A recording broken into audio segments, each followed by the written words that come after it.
Hello everyone, how are you? Namaste, Assalamu alaikum. Let's start another travel video with my YouTube channel Dream or Life.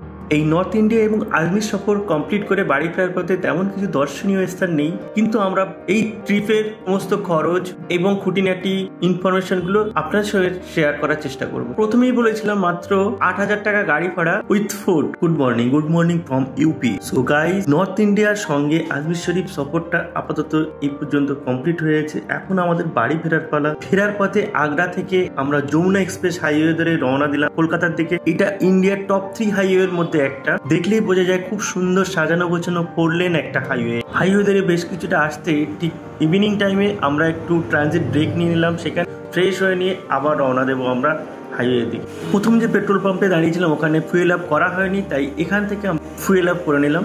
তারপরে আমরা কিছুটা রওনা দিয়ে ঠিক 8টার দিকে একটা ধাবা দেশে পৌঁছলাম। আছি উত্তরপ্রদেশে একটা হাইওয়ের পাশে। ওই যে আমাদের বাস, রাতে রান্না হচ্ছে ডিনার। একটা ইন্টারেস্টিং জিনিস দেখলাম আমার লাইফে প্রথম। এটা হচ্ছে একটা আমলকি গাছ। এই যে আমলকি হয়ে আছে, আমার হাতে একটা আছে, কিন্তু এর পাতাগুলো দেখেন মুড়ে যায়। ফোকাস করেছে, এই দেখুন। আবার দিনের বেলা করে নাকি শুনলাম খুলে। আমি জানি না, আমি লাইফে প্রথম দেখেছি, কিন্তু অসাম ব্যাপারটা। এই ডালে আছে, এই ডালটা বেশি আছে আরও। এই যে কতটা করে, তো এটা সেরা একটা ব্যাপার। এরা আবার লাইটও লাগিয়ে রেখেছে হাইলাইট করার জন্য। ও এইখানে আরও অনেকটা আছে। এই যে এটা ছিল আমাদের 15 দিনের একটা ট্রিপ। আর একটা ট্রিপ হয় 22 দিনের, সেটা কাশ্মীর শহর। সেটা নিয়ে আমরা পরে একদিন আলোচনা করব। আপাতত এই ট্রিপের যে সমস্ত খুঁটিনাটি সেগুলো আপনাদের সাথে শেয়ার করি। ফতেপুর ধাবা, এখানে রাত্রে ডিনার করে আমরা সোজা বেরিয়ে যাবো। ভিডিও আপলোডিং হচ্ছে, দেখতে পাচ্ছেন। এই সেই খাটিয়া যেটা ছোটবেলা থেকে আমরা দেখে আসি, এখনো ভীষণ মিস করি। আজমিরে আসবেন আর এই ধাবার খাটিয়াতে বসে খাওয়া দাওয়া নেক্সট না নিলে কিছু একটা অসম্পূর্ণ থেকে যায়। এখন 5:27, আমরা ঠিক 5টার দিকে ম্যাপে যা টাইম দেখাচ্ছে তাতে 12 ঘন্টা টাইম লাগতে পারে নন স্টপ যদি আমরা যাই। দূর থেকে রেল লাইনগুলো দেখা যাচ্ছে। আমরা চেষ্টা করবো যত তাড়াতাড়ি সম্ভব ঝাড়খণ্ড ক্রস করে ওয়েস্ট বেঙ্গলে এন্টার করার। তো গাইস, আপনারা দেখতেই পাচ্ছেন ফাইনালি আমরা ঝাড়খণ্ড এন্টার করেছি। আজকে আমরা সারাদিন ঝাড়খণ্ডে ট্রাভেল করব। তারপরে কোনো একটা জায়গায় আমরা দাঁড়িয়ে জুম্মার নামাজ আদায় করে তারপর আবার বেরিয়ে যাব কলকাতার দিকে। ট্রিপের শুরুতেই আমরা প্রথমেই রওনা দিলাম কলকাতা থেকে। প্রথম দিন পৌঁছে গেলাম ভোরের বেলা দিয়ে পাথর চাপড়ি। সেখান থেকে লাঞ্চ করার পরে আমরা বেরিয়ে গেলাম গোসে বাংলা রানীগঞ্জে। তারপর সেই দিন রাতটা কাটিয়ে সারাদিন জার্নি করে ভোরের দিকে পৌঁছালাম আমরা দেবা শরীফ বিহারে। তারপর সকাল 8টা-9টার দিকে দেবা শরীফ থেকে বেরিয়ে আমরা চলে গেলাম উত্তরাখণ্ডের দিকে। তারপরে সারাদিন জার্নি করে আমরা পৌঁছে গেলাম। তারপরের দিন সকালবেলা পৌঁছে গেলাম আমরা উত্তরাখণ্ডের হরিদ্বারে। আসারাম টোল প্লাজা যাওয়ার সময় এখান থেকেই তো এটা ক্রস করেই তো কুন্ডা থেকে চিকেন নিয়ে রান্না বান্না করা হলো। আমরা চলে গেলাম প্রথমে দেরাদুন, মুসৌরি, তারপরে কেম্পটি ফলস। সেখান থেকে ফিরতে ফিরতে রাত হয়ে গেছিল। পৌঁছে গেলাম কালিয়া শরীফে। কালিয়া শরীফ মাঝের রাত্রে ঠিক 12টার দিক পৌঁছে সেখানে আমরা নাইট স্টে করে খাওয়া দাওয়া কমপ্লিট করে সকালবেলা উঠে চলে গেলাম আবার ইউপি দেওবন্দ মাদ্রাসার দিকে। সেখানে গিয়ে দুপুরে লাঞ্চ করলাম। তারপর রাত্রে ডিনার করে ওখান থেকে বেরিয়ে গেলাম সোজা দিল্লির দিকে। দিল্লিতে আমরা 2 দিন স্টে করলাম। কলকাতা থেকে দিল্লি পর্যন্ত কোনো রকম খাওয়া দাওয়া এবং থাকা খরচা নেই। দিল্লিতে পৌঁছে আমাদের 2 দিনের জন্য ঘর ভাড়া নিতে হয়, কারণ ওখানে প্রচুর সাইট সিন আছে। সেখানে সবাই আলাদা আলাদা শেয়ার ট্যাক্সি করে যেতে হয়। এখানে ঘর ভাড়া মোটামুটি নন এসি 150 থেকে 200 টাকার পার হেড, আর এসি 500 টাকা পার হেড পেয়ে যাবেন। দিল্লির থাকা খাওয়া এবং সাইট সিন সম্পূর্ণ নিজেদের। দিল্লিতে 2 দিন থাকার পরে তারপর ওখান থেকে আমরা রওনা দিলাম পাঞ্জাবের বারাজ শরীফের দিকে। ভোরের বেলা আমরা বারাজ শরীফ পৌঁছে ফজরের নামাজ কমপ্লিট করে আমরা বেরিয়ে গেলাম। সেদিন দিল্লিতে পৌঁছলাম ঠিক 8টা-9টার দিকে সকালে। সেদিন ছিল শুক্রবার। জুম্মার নামাজ আদায় করে ওখান থেকে আমরা ঠিক রাত্রেবেলা আবার ডিনার কমপ্লিট করে বেরিয়ে গেলাম সেদিন থেকে। ঠিক ভোরের বেলা আমরা পৌঁছে গেলাম অমৃতসর। প্রথমে যেখানে ভিজিট করলাম গোল্ডেন টেম্পলের পাশেই ছিল জালিয়ানওয়ালাবাগের হত্যাকাণ্ড, সেখানে গেলাম। তারপরে আবার বাসে করে 30 কিলোমিটার রওনা দিলাম ওয়াঘা বর্ডারের দিকে, যেখানে ইন্দো পাক বর্ডার। তারপরে দুপুরে লাঞ্চটা আমরা ওখানেই কমপ্লিট করে আবার ইন্দো পাক বর্ডারের 4টার দিকে প্রোগ্রামটা দেখে ইভিনিং টাইমে ওখান থেকে বেরিয়ে গেলাম। রাত্রের দিকে আমরা পৌঁছে গেলাম ভাতিন্ডা একটা উটের মাজারে। তারপরে ঠিক ভোরের বেলার দিকে পাঞ্জাব থেকে রাজস্থানে এন্ট্রি করলাম। ফুলের বাগান 9টা-10টার দিকে আমরা পৌঁছে গেলাম রাজস্থানের নাগর শরীফে। নাগর শরীফের দুপুরে আমরা জিয়ারত কমপ্লিট করে লাঞ্চ কমপ্লিট করলাম। ওখান থেকে আমরা বেরিয়ে গেলাম। আজমিরে পৌঁছালাম রাত্রে ঠিক 8টার দিকে। আজমিরে আমাদের 2 দিন এবং 3 রাতের জন্য ঘর ভাড়া নিতে হয়েছিল। এটা ব্যক্তিগতভাবে লজ ভাড়া নিতে হয়েছিল। চেকপোস্ট ক্রস করে আমরা খাওয়া দাওয়াটা ট্রিপ অর্গানাইজারই অ্যারেঞ্জ করে। আজমির শরীফ কমপ্লিট করার পরে আমরা ওখান থেকে 3 দিনের মাথায় সকালবেলা বেরিয়ে গেলাম সরোয়ার শরীফের দিকে, রাজস্থানে। সরোয়ার শরীফে আমরা দুপুরের বেলার লাঞ্চ কমপ্লিট করলাম এবং মাজার জিয়ারত করে আবার রওনা দিলাম আগ্রার দিকে। প্রথমে আমরা সকালবেলা তাজমহল ভিজিট করলাম, তারপরে আগ্রা ফোর্ট ভিজিট করলাম। এই পর্যন্ত আমাদের ট্রিপটা কমপ্লিট হয়ে গিয়েছিল। তারপরে আমরা সোজা কলকাতার দিকে রওনা দিয়েছি। বেলা ঠিক 1টার সময় ঝাড়খণ্ডের এই ধাবাতে আমরা দাঁড়িয়েছি। এইখানে আমরা লাঞ্চের আয়োজন হবে। লাঞ্চ কমপ্লিট করার পরে দূরে রাস্তার ওই পাশে মসজিদ আছে, ওইখানে আমরা জুম্মার নামাজ আদায় করব, যেহেতু আজ শুক্রবার। তারপরে আবার লাঞ্চ কমপ্লিট করে হাইওয়ে ধরে বেরিয়ে যাব শক্তিগড়ের দিকে।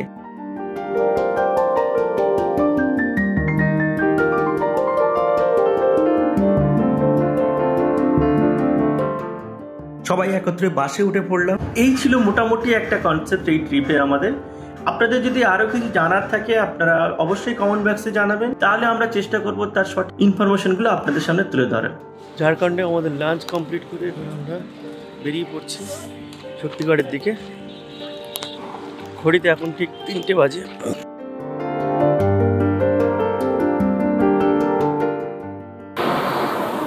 লাঞ্চ করে বেরিয়ে পড়লাম আমরা ঝাড়খণ্ড থেকে।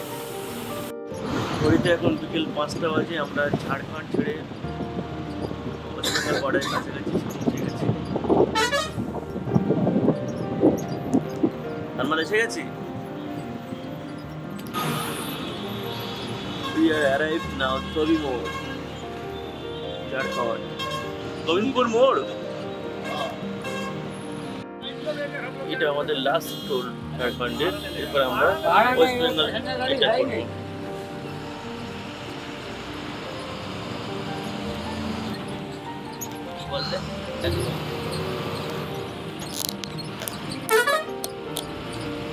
ওয়েস্ট বেঙ্গল বর্ডারে ডিজেল নেওয়া হচ্ছে 8,010 টাকা, 93 লিটার্স।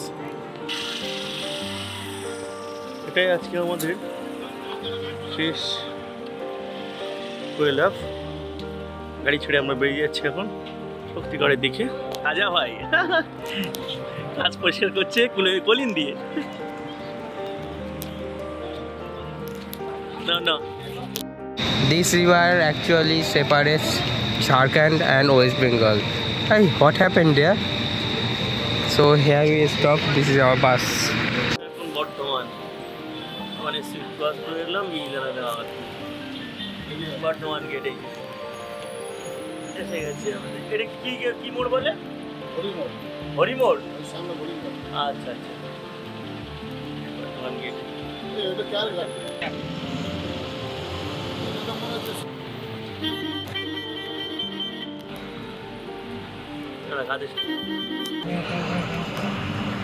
এটাই ঘড়ির মোড় তো। আচার্য সুকুমার সেন সেতু হাইওয়ে কাছে না, এখন হাইওয়ে আসেনি, সিটি থেকে হাইওয়ে কানেক্ট হচ্ছে এটাই। ফাইনালি আমরা পৌঁছে গেলাম সেই শক্তিগড়ে। আপনারা দেখতেই পাচ্ছেন শক্তিগড়ে সেই বিখ্যাত সব ল্যাংচা, সঙ্গে মিহিদানা ও সীতাভোগও আছে। এখানে প্রচুর মিষ্টির দোকান আছে, তাই সবাই একটু বার্গেনিং করে নিলে ঠিকঠাক প্রাইস পেয়ে যেতে পারেন। ল্যাংচাগুলো 2-3 রকম পাওয়া যায়, একটা রিফাইনে ভাজা, একটা ডালডায় ভাজা, আর একটা ঘিয়ে ভাজা। ঘিয়ে ভাজাটা সব থেকে বেশি টেস্টি হয় এবং সেটা দামে একটু কস্টলি হয়। অলরেডি আমাদের ডিনারের টাইম হয়ে এসেছে, তাই এখানেই আমরা কিছু মিষ্টি এবং স্ন্যাক্স খেয়ে নেবো। এখান থেকে কলকাতা পৌঁছাতে আরো 2-3 ঘন্টা লাগতে পারে।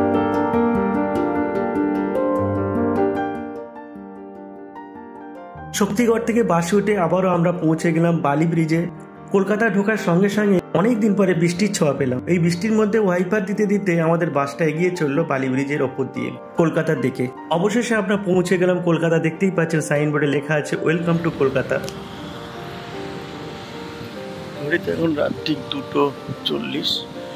আমরা সিটি সেন্টারের কাছে পৌঁছে গেছি। কিছুক্ষণ বাদে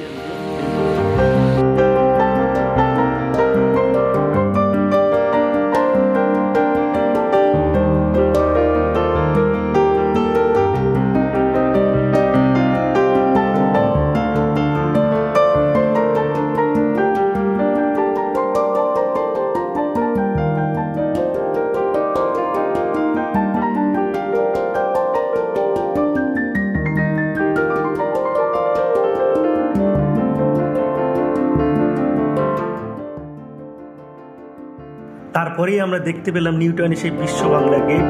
সো ফাইনালি আমরা পৌঁছে গেলাম কলকাতাতে।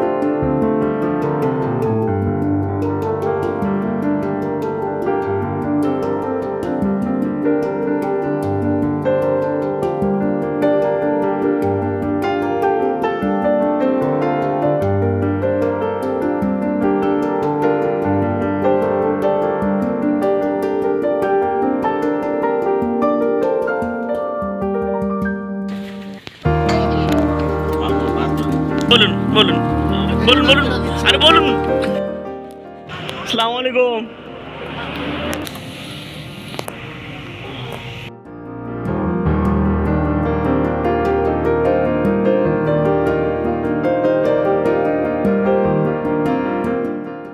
আমাদের লাস্ট ডেস্টিনেশন হবে হাতিশালা।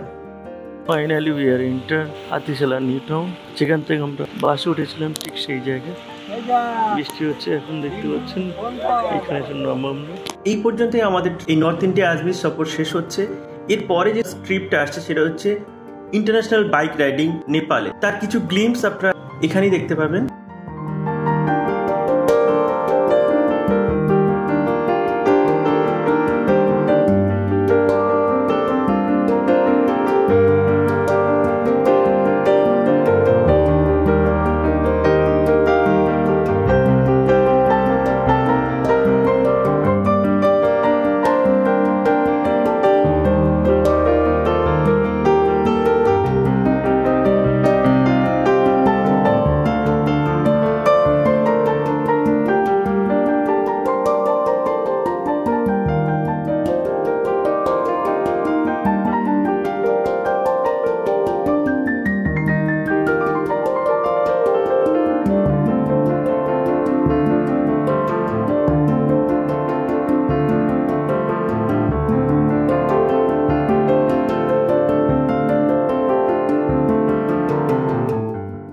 এই পর্যন্ত যদি ভিডিওটা আপনারা দেখেন আশা করি ভালো লাগছে। ভালো লাগলে লাইক শেয়ার সাবস্ক্রাইব অবশ্যই করবেন। আর বেশি ভালো লাগলে বন্ধু বান্ধব আত্মীয় স্বজনের সঙ্গে অবশ্যই শেয়ার করবেন। যদি ভালো না লাগে কমেন্ট বক্সে অবশ্যই লিখবেন। আমরা চেষ্টা করব নেক্সট ভিডিওগুলোকে আরো সুন্দর করে আপনাদের সামনে তুলে ধরা।